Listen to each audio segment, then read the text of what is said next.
Generally, every person has some cognitive tools and learned knowledge that she regularly relies upon. We rely on these for different reasons. It may be because it worked the first time. We trust the person that told us whatever reason. Because they are what we rely on, we rarely question them or try to consider them in depth. This rigid adherence can result in poor outcomes, stagnant thinking, failure to learn and grow. Rethinking, which is the process of doubting what you know, being curious about what you don't know, and updating your thinking based on new evidence, is a way of doing this. The first chapter of the book begins with an anecdote, and then it segues into the 3 common mindsets coined by Phil Tetlock, preacher, prosecutor, and politician, which we constantly fall into when we engage with others or when we are in solitary conversations with ourselves. In the preacher mindset, we are set on promoting our ideas at the expense of listening to others.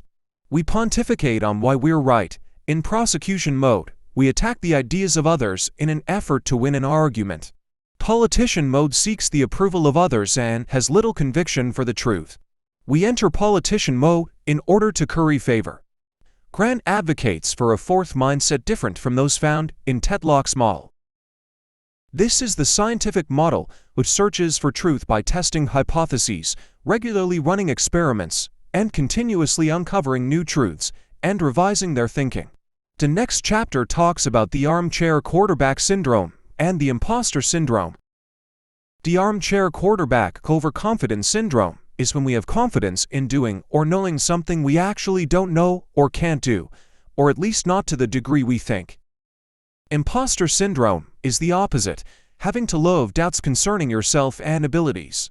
The author argues that the imposter syndrome can be even more useful and helpful than the overconfidence syndrome because then it gives you the chance to learn more and puts you in a beginner's mindset, leading us to question assumptions that others have taken for granted. The next chapter talks about how we're defensive when our core belief is questioned, tending to shut down rather than open up.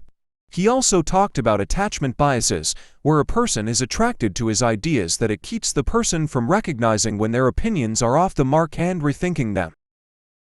Detachment from your ideas can help in rethinking your ideas. It can help you learn and be more flexible in your decision-making. The next chapter then delves into a more interpersonal theme, as opposed to merely personal. The author talks about how, in working in a groups with relationship conflicts do much worse than those with task conflicts. Relationship conflicts are personal, emotional clashes, while task conflicts are more about ideas and opinions.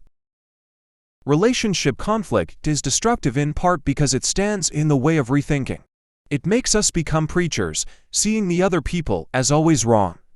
The author talks about how sometimes disagreeableness helps in development and growth because it challenges correct views we hold about ourselves.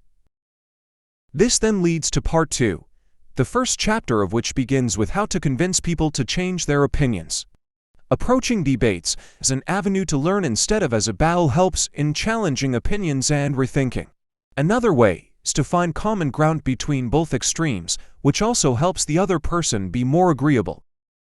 Asking questions instead of just stating arguments is also a good way.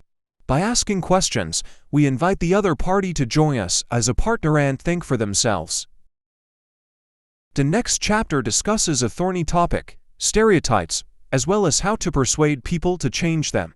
Interestingly, it begins by testing hypotheses formulated on how to make rival groups agree. The hypotheses, which include things like finding common ground and considering humanity, failed.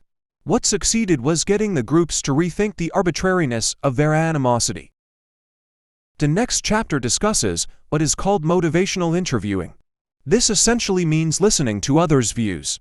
Motivational interviewing generates more openness in both directions. Listening can encourage others to reconsider their stance toward us, but it also gives us information that can lead us to question our views about them. It leads to rethinking on both sides.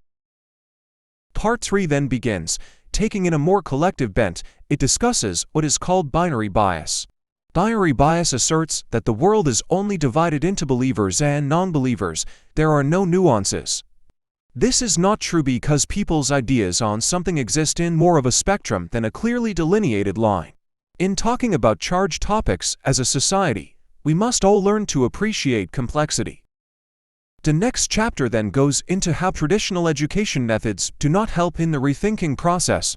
People lecture instead of interact, which doesn't help in rethinking.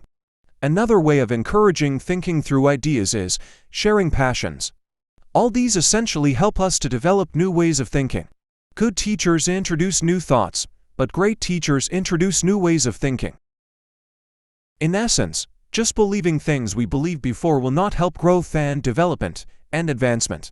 We must be willing to listen, to consider other people's views, to question our beliefs and ideas, to rethink if we must grow and learn.